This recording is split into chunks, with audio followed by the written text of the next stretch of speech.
안녕하세요. 저는 한의사 곽도원입니다.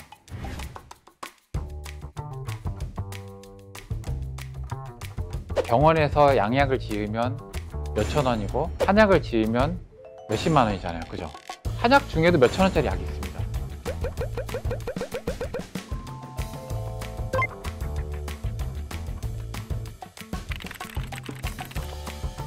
엄밀히 말하면 구분 경계선은 사실 조금 모호합니다.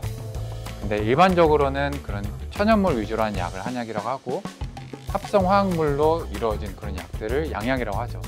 근데 왜 이게 구분이 모호하냐면 한의원에서 만든 약도 이런 알약 같은 걸로 먹기 편하게 나오는 것들이 많이 출시가 되고 있고, 그리고 양약이라는 것도 요새는 한약 처방을 이렇게 타블렛으로 만들어 가지고 병원에서 처방하는 경우들도 있습니다. 한약이라는 것을 통틀어서 말할 수도 없고 양약이라는 것도 범위가 워낙 넓기 때문에 그 구체적인 것은 개별 약물별로 어떻게 다른지 그런 것들을 나중에 또 얘기를 해야 될 것 같습니다. 양약도 체질을 타고 한약도 체질을 탑니다. 근데 비교적 이런 체질에 대한 심도 있는 연구가 한의 쪽에서는 거의 2000년 전부터 이루어져 있었고, 양의 쪽에서는 이제 유전학이 발달하기 시작하면서 연구가 시작된 거라고 보시면 되죠.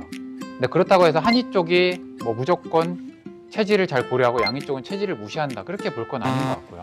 그쪽에서도 약재에 대한 뭐 내성이라든지 아니면 그런 과민 반응이라든지 이런 게 연구가 이루어지고 있고, 한의 쪽에서는 비교적 오래전부터 체질에 대한 연구가 이루어졌기 때문에 똑같은 어떤 두통 환자가 오더라도 이 환자들이 진찰을 하다 보면 그런 것들이 보여요. 아, 이 환자는 이 약이 잘 맞겠구나, 이 환자는 이 약이 잘 맞겠구나, 그런 것들에 조금 더 특화가 되어 있는 건 맞는 것 같아요.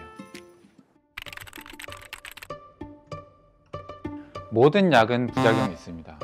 근데 한약의 경우 천연물이기 때문에 비교적 인체에 순한 것은 맞는데요. 당연한 얘기지만 한약의 기본적인 관점 자체가 몸에 독하지만 병은 낫게 한다는 관점이 아니고 몸을 건강하게 하면서 병을 낫게 한다는 게 기본 관점이기 때문에 당연히 그런 일반적으로 쓰는 양약보다 부작용이 적다고 생각들을 하시게 된 것 같습니다. 그래도 한약을 적절하게 잘 써야지만 당연히 부작용이 없습니다.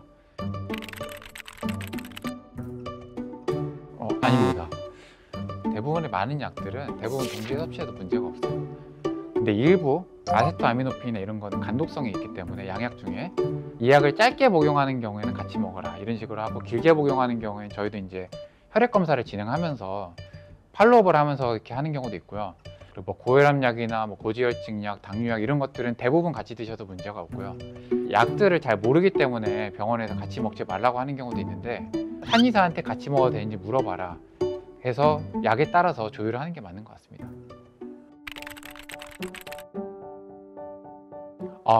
그건 당연히 아닙니다. 네, 그건 당연히 아니고요. 임부금기약이라는 카테고리가 있습니다. 임부금기약에 있는 약들은 임신부에게 쓰면 안 되는 약들이에요. 저희 와이프가 임신 중에 한약을 계속 복용을 했습니다. 한약을 계속 복용했고 지금 저희 아기가 체중도 그렇고 키도 그렇고 상위 95%입니다. 태열이라든지 뭐 소아 아토피라든지 뭐 감기라든지 이런 것도 없이 잘 크고 있고요. 그래서 한약은 기본적으로 처방을 받아서 정확하게 임신부가 먹게 되면 안전한 약이라고 생각합니다. 실제로도 조선시대의 왕비라든지 이런 세자빈이라든지 이런 조선 내의원들에서도 쓰던 처방들이고, 그 약 처방명 중에 가장 대표적인 게 금괴당귀산이라는 약인데, 이 처방 하나뿐만이 아니라 그런 임신부에게 쓸 수 있는 여러 약들이 있습니다. 임신 중에 쓰면 좋은 약들이 있기 때문에 그런 약들은 권장을 드리는 거고요. 쓰면 안 되는 약이 있기 때문에 반드시 한의사의 진찰하에 약을 복용을 해야 됩니다. X입니다. 병원에서 양약을 지으면 몇천 원이고 한약을 지으면 몇십만 원이잖아요. 그죠? 한약 중에도 몇천 원짜리 약이 있습니다. 잘 알려지지 않았는데 감기약 같은 경우는 한방 감기약은 몇천 원입니다. 한약을 비교해야 될 거는 뭐 예를 들어서 20만 원짜리 영양주사, 허리 수술 뭐 이런 것들이 이제 몇십에서 몇백만 원이 되죠. 그런 거를 두 개를 비교할 때는 한약이 오히려 싸지는 거죠. 그래서 그 비교의 대상이 어떻게 되느냐, 그리고 질환 치료의 대상이 어떻게 되느냐에 따라 달라요. 계속 거의 2년 내내 감기를 달고 살았던 분이 계셨어요. 이제 그 환자분이 거의 한 100만 원 정도를 들여서 한약 3제 정도를 복용하셨는데 2년 정도 뒤에 다시 연락을 해보니까 그동안에 감기 한 번도 안 걸렸대요. 그렇게 생각하면 굉장히 투입 비용 대비 싼 비용이죠. 단 한 번의 감기로 생각하면 비싸다고 느낄 수 있습니다. 그래서 한약은 본인에게 맞게끔 적절하게 사용한다면 굉장히 굉장히 싼 치료가 되는 거고, 그 부분을 한의사와 적절하게 상의해서 쓰는 게 좋다고 생각합니다. 근데 X죠. 서양에서 엄청 많이 쓰고 있고요. 서양 의학이 지금처럼 화학약품 위주로 된 거는 역사가 얼마 안 됐습니다.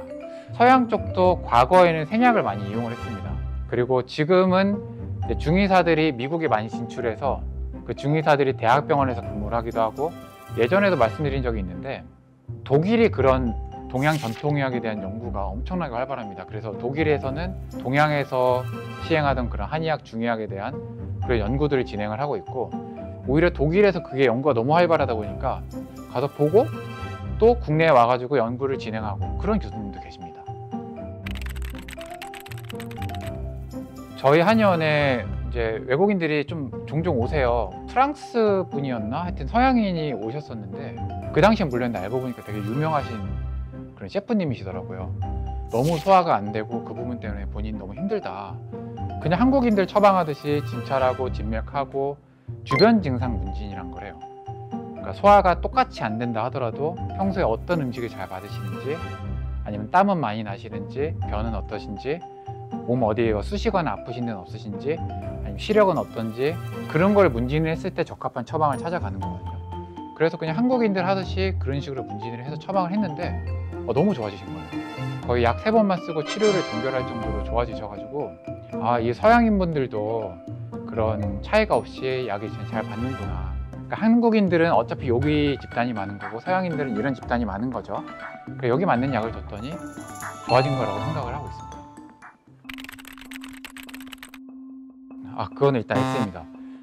새롭게 발견되는 질병, 대부분의 질병들이 우리는 새롭다고 생각을 하는데 의사를 잘 찾아보면 그 질환이 반복됐던 경우들이 꽤 있습니다. 그게 되게 재밌는 점이고요. 이런 증상이 옛날에도 있었구나를 발견할 수 있는 경우들이 있고, 과거에 했던 진료 기록들을 또 그렇게 텍스트화하는 작업들, 그게 국가 주도 사업으로도 진행이 되고 있어요. 코로나가 이번에 유행을 했잖아요. 근데 우리나라에서는 코로나에 대한 대처를 약간 양방 위주로 이렇게 진행을 했었는데, 물론 한방에서도 코로나 센터를 만들어서 진료를 했습니다. 대만에서는 코로나에 좋은 한방 신약이 또 개발이 돼가지고 국가 주도 사업으로 홍보를 했어요. 이 약을 먹으면 좋다, 한방 신약을. 조금 유사한 질환을 치료했던 약을 그렇게 쓰면 효과가 나는 경우들이 많이 있습니다. 그래서 그럴 때 그렇게 응용을 할 수도 있습니다. S동화 구독과 좋아요 부탁드립니다. 당연한 얘기입니다. 네. 일단 말씀드렸던 것처럼 한약이라는 거는 과거 선조들의 지혜를 이용하는 레시피라고 보시면 됩니다. 옛날부터 전해 내려오던 것들 중에 유효한 것들은 계속 기록으로서 보존을 하고 그것들을 쓰고 있고, 요새 새로 만들어지는 또 처방들이 있습니다. 그리고 심지어는 그게 현대적인 방식으로 연구가 돼서 이런 타블릿으로 나가는 그런 약들이 있어요. 그런 약들을 이제 신약이라고 우리는 얘기를 하는데, 한약으로 만들어진 신약들이 지금 속속들이 개발이 되고 있습니다. 근데 양약은 또 비교적 새로운 약이라고 생각을 하는데 그건 또 맞지 않습니다. 일례로 우리가 흔히 아는 아스피린이라는 약 다들 아시죠? 아스피린? 아스피린도 지금 개발된 지 100년이 넘었는데 지금도 쓰이고 있습니다. 근데 아무래도 그 기간이 한약들은 진짜 오래전 것부터 쓰이고 있기 때문에 역사가 조금 더 깊다, 그렇게 느껴지는 것 같고, 새로운 연구들도 계속 되고 있고 이것들이 복합되어 있는 것 같습니다.